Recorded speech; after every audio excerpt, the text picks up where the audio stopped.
In the news tonight, the Crown Prince meets with Singapore's president in Davos and stresses keenness to strengthen relations between the two countries.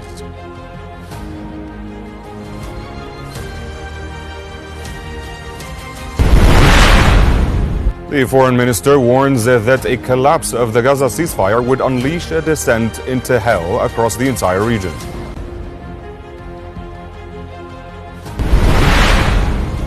And Jordan strongly condemns the Israeli aggression on the city of Janine in the occupied West Bank. Good evening. His Royal Highness Crown Prince Al Hussein met with Singapore President Tharman Shanmugaratnam on the sidelines of the 55th annual meeting of the World Economic Forum in Davos. His Royal Highness stressed keenness to strengthen relations between the two countries and bolster cooperation and expertise exchange in various fields, especially economic sectors and government services. The meeting also covered regional developments, with His Royal Highness stressing the need to step up efforts to ensure that the Gaza ceasefire holds and maximize international aid to the Strip. The Crown Prince expressed appreciation for Singapore's support for peace efforts in the region and for UNRWA. The Foreign Minister Ayman al-Safadi has warned that a collapse of the Gaza ceasefire would unleash a descent into hell across the entire region.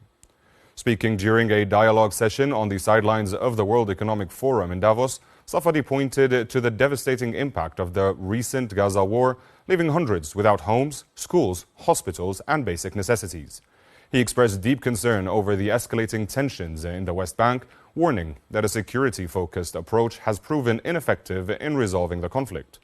The foreign minister reiterated the urgent need for a political solution based on the two-state solution, emphasizing that lasting peace requires addressing the legitimate rights and aspirations of the Palestinian people.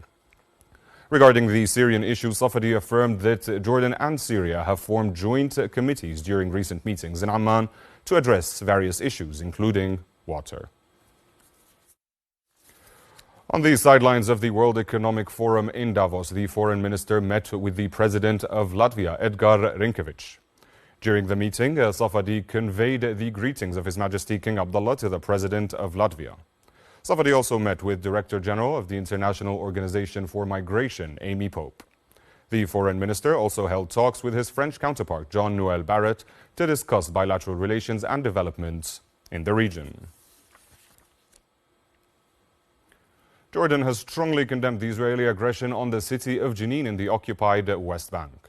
Foreign Ministry spokesperson Sufyan Liqda expressed Jordan's firm rejection and condemnation of Israel's violations of international law and international humanitarian law, as well as its obligations as an occupying power. Al-Qada also called on the international community to pressure Israel to respect international law, end the escalation in the West Bank, and work towards a ceasefire in the Palestinian territories that would prevent further deterioration and safeguarding regional security. His Royal Highness Prince Hassan bin Talal has officially opened the Relief for the Health Sector in Gaza conference, organized by the Jordanian Medical Association. The event brought together local and international figures, as well as representatives from various charitable and health organizations. During his opening remarks, Prince Hassan emphasized the importance of presenting a unified message to donors, with human dignity as the guiding principle for all relief and reconstruction efforts. Ziad Zerbi, president of the Medical Association, explained that the conference aims to introduce a range of projects and to support and rebuild Gaza's health sector, highlighting Jordan's key role in coordinating relief efforts.